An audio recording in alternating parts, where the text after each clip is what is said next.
বড়টা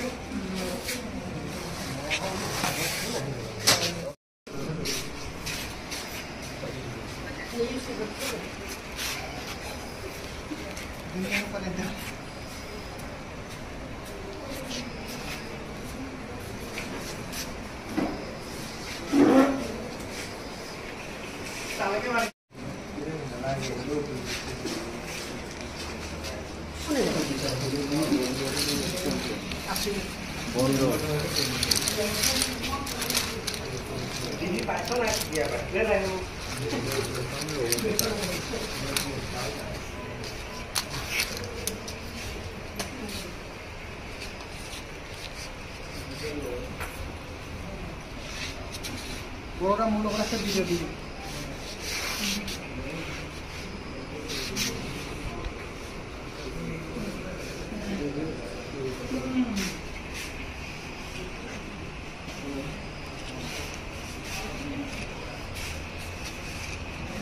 বিশেষ এটা সূত্ৰ অনুযায়ী আমি আমাৰ জোনাইত वाइल्ड लाइफ क्राइम ब्रांचर पर आम এটা खबर ভিত্তিত তাত আমি পবা হোটেলত গৈ আমি এটা খবৰ ভিত্তিত আমি অভিযান চলালো। অভিযান চলাই আমি এজন ব্যক্তিক লগ পাইছো যিজনৰ হাতত আমি এই বন ৰৌ আৰু উটবিলাই জন্তুৰ আমি ছাল আৰু বাকলি পাইছো।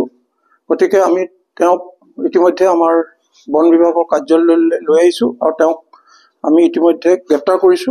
আজি আমি বৰ্তমান তেওঁক এজনকে আমি ধৰিছো, ৰমেশ দলে, তেখেতৰে ঘৰ লেকু বুলি আমি গম পাইছো। ইতিমধ্যে আমাৰ গোটেই তদন্ত প্ৰক্ৰিয়াটো চলি আছে। গতিকে মই আপোনালোকক পৰৱৰ্তী পৰ্যায়তে ইয়াত সঠিক তথ্যটো আমি দিব পাৰিম। আজি আমি এই অলপ আগতেহে তেওঁক ধৰিছো আৰু তাৰপিছত যিখিনি আমাৰ আইনৰ অধীনত যিখিনি নিয়ম নীতিৰে কেনেকৈ কৰিব লাগে সেইখিনি কৰাৰ পিছত আকৌ পৰৱৰ্তী পৰ্যায়ত আপোনালোকক এইখিনি অৱগত কৰিবলৈ আমাৰ সুবিধা হ'ব। মোৰতো লেকু জেলাম ৰমেশ দলে। কিমান দিন আগৰ পৰা এইটো কামত আপুনি জড়িত হৈছে? এইটোতো আজিয়ে কিবা কৰিছিলো মানে আজি এটা অৰুণাচল পৰা এইটো বাকলিটো আৰু এইটো দুইটাতে বাকলি আৰু ইয়াতে দুইজন মানুহ আছিলে না আনি দিছিলে, সিহঁতে আনি দিছিলে একটা আধি মানুহ আনি দিছিলে মানে। আমালোকেতো তাক দিয়া নাই বেছি বাৰু 500 মান 600 মান দিছিলে। পইচাটো আমিয়ে দিছিলে। 500 টকা কিনি আনিছিলে। ইয়াত ক'ত বিক্ৰী কৰিবলৈ লৈ গৈছিলে আপোনালোকে? ইয়াতে দুইজন মানুহ আছিলে। এইটো কিবা একটাতো গোগামুখৰ আছিলে, একটাতো দখুৱাখানা কৈছে। এইটো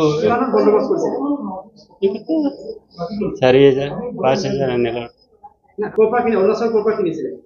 ৰাস্তাতে আনি দিছিলে। কোনে আনি দিছিলে? এটা আধি মানুহ।